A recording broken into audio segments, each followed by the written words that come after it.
ஏஐயோட final result பார்த்தோன்னா ஒரு குழப்பம் உங்க எல்லாருக்குமே இருக்கும். அதாவது 2 ரேங்க் வந்து ரிலீஸ் பண்ணுவாங்க. ஒன்று வந்து சிஆர்எல் ரேங்க், இன்னொன்று கேட்டகிரி ரேங்க். இந்த 2 ரேங்க் பார்த்தோன்னே நம்ம என்ஐடி திருச்சியில் நமக்கு சீட்டு கிடைக்குமா அப்படிங்கிற ஒரு கேள்வி நமக்கு வரும். இந்த வீடியோவில் உங்களுக்கு சீட்டு 2026 கிடைக்குமா கிடைக்காதாங்கிறத டீட்டெயில்டாக சொல்ல போகிறேன். குறிப்பாக நீங்கள் வந்து என்ஐடி திருச்சிக்குள்ளே போகணுன்னா ஒன்று ஜோசா கவுன்சிலிங் வழியாக போகணும், இல்லாட்டி சிசாப் கவுன்சிலிங்கில் போகணும். ஜோசா கவுன்சிலிங் 6 ரவுண்டாக நடத்துவாங்க, சிசாப் கவுன்சிலிங் 3 ரவுண்டாக நடத்துவாங்க. ஜோசாவில் உங்களுக்கு சீட்டு கிடைக்கலனா சிசாப் கவுன்சிலிங் வழியாக போய் நீங்கள் சீட்டை எடுத்துக்க முடியும். இந்த என்ஐடி திருச்சி இன்னைக்கு இந்திய லெவலில் என்ஐஆர்எஃப் ரேங்கிங்கில் பார்த்தீங்கன்னா ஓவராலில் இந்திய லெவலில் 30வது இடத்துல இந்த கல்லூரி வந்து இடம் பிடிச்சிருக்கு. இன்ஜினியரிங் என்ஐஆர்எஃப் ரேங்கிங்கில் 9வது இடத்துல இடம் பிடிச்சிருக்கு. நம்மளுடைய தமிழ்நாட்டில் இந்த என்ஐடி இருக்கிறது நம்ம எல்லாருக்குமே, ஒவ்வொரு தமிழனுக்கும் மிகப்பெரிய பெருமை. ஸோ இந்த கல்லூரிக்குள்ள நம்மளோட ரேங்க்குக்கு கிடைக்குமா கிடைக்காதா, அதுதான் மேட்ரே. இப்போ டீட்டெயில்டாக பார்க்கலாமா? நம்ம சேனலில் புதுசாக பார்க்க வந்திருக்கவங்க சப்ஸ்கிரைப் பண்ணி நம்மளோட வாட்ஸ்அப் குரூப்பில் ஜாயின் பண்ணிட்டு இந்த வீடியோ கண்டினியூவாக பாருங்கள். இப்போ பார்த்தீங்கன்னா இந்த காலேஜில் ஃபஸ்ட்டு எவ்வளோ சீட்டு, ஒவ்வொரு கோர்ஸுக்கும் எவ்வளோ சீட்ஸ் வந்து ஆஃபர் பண்ணுறாங்கங்கிறத நீங்கள் எல்லாமே தெளிவாக பார்த்துக்கலாம். ஸோ இப்போ நான் வந்து டீட்டெயில்டாக கொடுத்துருக்கேங்க. இங்கே ரொம்ப கவனிக்க வேண்டிய விஷயம், 2 கோட்டா இருக்குது. ஒன்று ஹோம் ஸ்டேட் கோட்டா, இன்னொன்று other state quota. Home state கோட்டாங்கிறது நம்மளுடைய தமிழ்நாட்டில் படித்த மாணவர்கள், தமிழ்நாட்டில் வந்து பார்த்தீங்கன்னா 11th 12th படித்த மாணவர்கள் எல்லாருமே ஹோம் ஸ்டேட் கோட்டா வழியாக போகலாம். அதர் ஸ்டேட் கோட்டா வழியாக வேறு ஸ்டேட்டில் உள்ளவங்க அதர் ஸ்டேட் கோட்டாவுக்கு போகலாம். ஹோம் ஸ்டேட் கோட்டாவுக்குனே கிட்டத்தட்ட 520 சீட்டு வந்து பார்த்தீங்கன்னா நம்ம தமிழ்நாட்டு மாணவர்களுக்குனே கொடுக்கப்படுது. அதனால் இந்த கல்லூரியை நம்ம யாருமே மிஸ் பண்ணிடக்கூடாது. மிஸ் பண்ண மாட்டீங்க, ஏன்னா என்ஐடி திருச்சி கிடைச்சா எல்லாருக்கும் சந்தோஷம் தானே. இப்போ பார்த்தோம்னா இங்கே எவ்வளோ சீட் இருக்குன்னு நீங்கள் டீட்டெயில்டாக பார்க்கலாம். ஒவ்வொரு கேட்டகிரிக்கும் எவ்வளோ சீட் இருக்குங்கிற விவரங்கள் தெளிவாக உங்களுக்கு கொடுத்துருக்கேன்.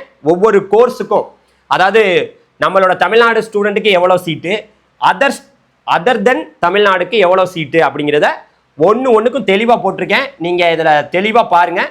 கொஞ்சம் பொறுமையாக ஆஃப் பண்ணி கூட, வீடியோ ஆஃப் பண்ணி கூட நீங்கள் பார்க்கலாம், ஓகேவா? ஏன்னா மொத்தமாக இங்கே வந்து எவ்வளோ சீட் இருக்குது, 1038 சீட்டு வந்து பார்த்தீங்கன்னா ஆஃபர் பண்ணுறாங்க. அதில் தமிழ்நாட்டு மாணவர்களுக்குனே 520 சீட் இருக்குங்கிறது இந்த நேரத்தில் சொல்லிக்கிறேன். பார்த்துங்க மொத்த சீட்டு எவ்வளோ இருக்குங்கிறத பொறுமையாக பார்த்துக்கலாம். ஒவ்வொரு கோர்ஸ்லையும் எவ்வளோ சீட்டு, ஒரு கேட்டகிரிலையும் எவ்வளோ இருக்குது. அதாவது ஓப்பனில் பிடபிள்யூடி, இடபிள்யூஎஸ்சி, எஸ்சி, எஸ்டி, அதுக்கப்புறம் வந்து ஓபிசி, இந்த மாதிரி எல்லாத்துக்குமே கொடுத்துருக்கேன். ஓகே, இப்போ இதை பார்த்து முடிச்சாச்சு. எல்லாத்தையும் பார்த்துருந்தீங்கன்னு வச்சுங்களேன். இப்போ அடுத்த கட்டமாக நம்ம போகலாம். இதுதான் கவனிக்க வேண்டிய விஷயம். இப்போ நமக்கு கிடைக்குமா கிடைக்காதா, நம்மளோட ரேங்க்குக்கு சீட்டு கிடைக்குமா கிடைக்காதா, இங்கே பாருங்கள், டீட்டெயில்டாக தெரிஞ்சு போயிடும். இப்போ பார்த்தீங்கன்னா இதில் நீங்கள் புரிஞ்சுக்க வேண்டியது, இங்கே பாருங்க, ஓப்பன் சீட்ஸு. இந்த ஓப்பன்னு போட்டிருக்கிறதுக்கு மட்டும் சிஆர்எல் ரேங்கை பார்க்கணும். இந்த ஓப்பன்னு போட்டிருக்கிறதுக்கு மட்டும் சிஆர்எல் ரேங்க்கு. மற்ற எல்லாம் இந்த இடபிள்யூஎஸ், ஓபிசி, என்சிஎல், எஸ்சி, எஸ்டிக்கெல்லாம் உங்களுக்குன்னு ஒரு கேட்டகிரி ரேங்க் வரும். கேட்டகிரி ரேங்க், அந்த கேட்டகிரி ரேங்கை பார்த்தா போதும். இது ஜோசா கவுன்சிலிங்கில் கிடைச்ச சீட்டு 6வது ரவுண்டு வரைக்கும் கடைசியாக கிடைச்ச ரேங்க்குக்கு எதுக்கெல்லாம் அலாட் ஆகிருக்குன்னு நீங்கள் பார்க்க போகிறீங்க. இப்போ பார்த்தீங்கன்னு வச்சுங்களேன், சார் நான் ஓப்பன் கேட்டகிரி, எனக்கு வந்து சீட்டு வந்து இங்கே கிடைக்குமானா, அதாவது உங்களுக்கு 31,593 ரேங்க் வரைக்கும் தான் சீட்டு வந்து அலாட் ஆகிருக்கு. ஓகே, அதே ஹோம் ஸ்டேட் கோட்டாவில் ஃபீமேலுக்குன்னு தனி இடஒதுக்கீடு இங்கே இருக்குது. ஃபீமேலுக்குன்னு, அதாவது மாணவிகளுக்குன்னு, அதில் வந்து பார்த்தீங்கன்னா 41,075 ரேங்க் வரைக்கும் தான் சீட்டு வந்து அலாட் ஆகிருக்கு. இது வந்து பார்த்துங்க. அடுத்து ஹோம் ஸ்டேட் கோட்டாவில் ஓப்பனில் பிடபிள்யூடிக்கு வந்து 500 ரேங்க் வரைக்கும் தான் சீட்டு கிடச்சிருக்கு. ஹோம் ஸ்டேட் கோட்டாவில் ஓப்பனில் வந்து பிடபிள்யூடியில் ஃபீமேலுக்கு வந்து 251 ரேங்க் வரைக்கும் சீட்டு கிடச்சிருக்கு. அப்புறம் ஓபிசி என்சிஎல், ஹோம் ஸ்டேட் கோட்டாவில் ஓபிசி என்சிஎலுக்கு 10,241 ரேங்க் வரைக்கும் சீட்டு கிடச்சிருக்கு. ஹோம் ஸ்டேட் கோட்டாவில் ஓபிசி என்சிஎல்ல ஃபீமேலுக்கு 12,771 ரேங்க் வரைக்கும் சீட்டு கிடச்சிருக்கு. இந்த கடைசியாக போட்டிருக்க ரேங்க் எல்லாமே உங்களோட கேட்டகிரி ரேங்க்கு. அதுக்குள்ளே இருந்தால் மட்டும்தான் உங்களுக்கு சீட்டு, இல்லாட்டி கிடையாது. புரிஞ்சிருச்சா? அடுத்து ஹோம் ஸ்டேட் கோட்டாவில் ஓபிசி என்சிஎல்ல பிடபிள்யூடிக்கு 349 ரேங்க்கு, ஓபிசி என்சிஎல்ல பிடபிள்யூடியில் வந்து பார்த்தீங்கன்னா ஃபீமேலுக்கு வந்து 577 ரேங்க்கு, இடபிள்யூஎஸ் ஜென்ரலில் வந்து பார்த்தீங்கன்னா 30,255 ரேங்க் வரைக்கும் தான் சீட்டு கிடச்சிருக்கு. இடபிள்யூஎஸ்ல ஃபீமேலுக்கு வந்து பார்த்தீங்கன்னா 24,605 ரேங்க் வரைக்கும் தான் சீட்டு கிடச்சிருக்கு. ஸோ அதனால் மாணவர்கள், இது வந்து ஓப்பனிங்லேருந்து க்ளோசிங், அந்த பக்கம் லாஸ்ட்டாக போட்டிருக்கு பார்த்தீங்களா, அந்த ரேங்க் வரைக்கும் தான் சீட்டு கிடச்சிருக்கு. நீங்கள் அந்த ரேங்க்குள்ளே இருக்கீங்களான்னு பார்த்துக்குங்க. அடுத்து எஸ்சிக்கு வந்து பார்த்தீங்கன்னா 4904 ரேங்க் வரைக்கும் தான் சீட்டு கிடைச்சிருக்கு. அடுத்து எஸ்சியில் ஃபீமேலுக்கு வந்து பார்த்தீங்கன்னா 4694 ரேங்க் வரைக்கும் சீட்டு கிடைச்சிருக்கு. எஸ்சியில் பிடபிள்யூடிக்கு வந்து பார்த்தீங்கன்னா 300 ரேங்க் வரைக்கும் சீட்டு கிடைச்சிருக்கு. எஸ்டிக்கு வந்து பார்த்தீங்கன்னா 7886 ரேங்க் வரைக்கும் சீட்டு கிடைச்சிருக்கு. எஸ்டியில் ஃபீமேலுக்கு வந்து 8796 ரேங்க் வரைக்கும் சீட்டு கிடைச்சிருக்கு. பார்த்துங்க, இது எல்லாமே என்ன நம்மளோட தமிழ்நாட்டில் ஹோம் ஸ்டேட் கோட்டாவுக்கான க்ளோசிங் ரேங்க். ஓப்பனிங் ரேங்கை பார்க்க வேணாம், க்ளோசிங் ரேங்கை மட்டும் நீங்கள் பார்த்தா போதும். பார்த்துக்குங்க, ஓகேவா?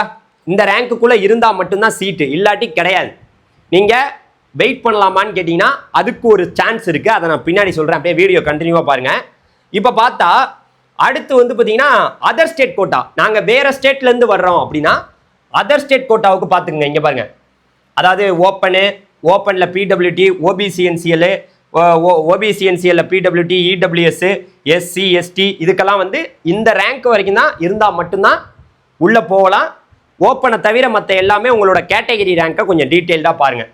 Other state students, okay. இப்போ அதையும் எல்லாருமே அந்த அதர் ஸ்டேட் ஸ்டூடெண்ட்ஸ் வந்து இதெல்லாம் பார்த்துருப்பாங்க. அடுத்த கட்டமாக நம்ம பார்க்கலாம். இப்போ தான் ரொம்ப முக்கியமாக கவனிக்கணும். நல்லா பாருங்க மாணவர்களே, நமக்கு வந்து ஒருவேளை ஜோசா கவுன்சிலிங்கில் சீட்டு கிடைக்கல, 6 ரவுண்டில் ஜோசா கவுன்சிலிங்கில் கிடைக்காம போச்சு, வேதனையோட சார் என்ன சார் என்ஐடி திருச்சியில் ஒரு ரேங்க் சார், கொஞ்சம் ரேங்க்கில் மிஸ் ஆயிடுச்சு சார் அப்படின்னா சிசாப் கவுன்சிலிங் நடத்துவாங்க. ஒருவேளை ஜோசாவில் நிரம்பாத சீட்டு, அப்போ சீட்டு கிடைச்சும் மாணவர்கள் போய் சேரலைன்னா அந்த சீட்டு நமக்கு சிசாப் கவுன்சிலிங்க்கு வரும். சிசாப் கவுன்சிலிங் 3 ரவுண்டு நடத்துவாங்க. ஜோசா கவுன்சிலிங் 6 ரவுண்டு முடிஞ்ச பிறகு சிசாப் கவுன்சிலிங் வரும். அதில் பார்த்தீங்கன்னா பாருங்களேன், இங்கே போட்டிருக்க அனைத்துமே சிஆர்எல் ரேங்க் தான். இங்கே கேட்டகிரி ரேங்க் எல்லாம் பார்க்க தேவையில்ல, எல்லாமே சிஆர்எல் ரேங்க் தான். உங்களுக்குன்னு ஒரு சிஆர்எல் ரேங்க் வருதுல, சிசாப்ல வந்து உங்களோட சிஆர்எல் ரேங்க்குக்கு கிடைக்குதான்னு நீங்கள் பார்த்துக்கலாம். இங்கே பாருங்க, டீட்டெயில்டாக பாருங்க. இப்போ பார்க்குறோம், அதில் பார்த்தீங்கன்னா அதில் ஃபஸ்ட்டு வந்து அதர் ஸ்டேட் கோட்டா ஸ்டூடெண்ட்ஸ் வந்து பார்த்துங்க. ஜென்ட்ரலு, ஓப்பனில் வந்து ஃபீமேலுக்கு, ஓபிசியில் வந்து ஜென்ட்ரலு, இடபிள்யூஎஸ்ல வந்து ஜென்ட்ரல், இந்த க்ளோசிங் ரேங்க் வரைக்கும் கிடைச்சிருக்கு. அதில் நம்ம ஹோம் ஸ்டேட் கோட்டா ஸ்டூடெண்ட்ஸ் வந்து பார்த்துங்களேன். ஹோம் ஸ்டேட் கோட்டா ஸ்டூடெண்ட்ஸ் நல்லா கவனிச்சுங்க. ஜோசா கவுன்சிலிங்கில் உங்களுக்கு சீட்டு கிடைக்கலனா கூட உங்களோட சிசாப் கவுன்சிலிங்கில் வந்து கலந்துக்கிட்டு இங்கே பாருங்கள், ஹோம் ஸ்டேட் கோட்டாவில் ஓப்பனில் ஜென்ட்ரலில் 33,672 ரேங்க் வரைக்கும் சீட்டு கிடைச்சிருக்கு. ஓப்பனில் ஃபீமேலுக்கு வந்து 32,616 ரேங்க் வரைக்கும் சீட்டு கிடைச்சிருக்கு. ஓபிசியில் வந்து பார்த்தீங்கன்னா ஜென்ட்ரலில் 38,496 ரேங்க் வரைக்கும் சீட்டு கிடைச்சிருக்கு. ஃபீமேலில் 54,512 ரேங்க் வரைக்கும் சீட்டு கிடைச்சிருக்கு. எஸ்சியில் 97,225 ரேங்க் வரைக்கும் சீட்டு கிடைச்சிருக்கு. அப்புறம் பார்த்தீங்கன்னா இது எல்லாமே தாசானா நம்மளோட இந்தியர்கள் வந்து வெளி நாடுகள்லாம் இருக்காங்க பார்த்தீங்களா, என்ஆர்ஐன்னு சொல்லுவாங்க. அவங்களுக்காக அந்த தாசா மூலியமாக வருவாங்க. அதில் கல்ஃப் கண்ட்ரிஸ், இப்போ வந்து ஈரானு, ஈராக்கு இந்த மாதிரி வரவங்களுக்குலாம் அந்த CIWGன்னு சொல்கிறாங்களா, அந்த கல்ஃப் கண்ட்ரீஸ்லேருந்து வருவாங்க.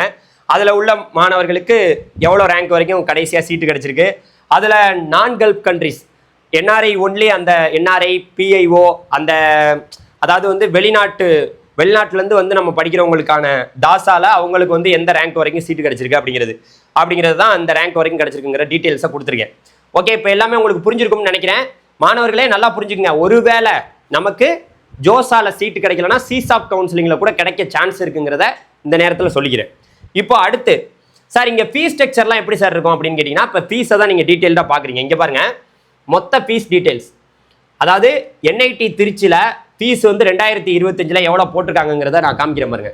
மொத்தமாக உங்களுக்கு இந்த ஓப்பன் இடபிள்யூஎஸ், ஓபிசிஎன்சிஎல், அப்புறம் வந்து என்ன அந்த தாசா, இந்த ரேஞ்சில் உள்ளவங்களுக்கெல்லாம் ஃபீஸு ஒரு வருஷத்துக்கு 1,22,950 ரூபா தான் ஃபீஸு. 1,22,950 ரூபா.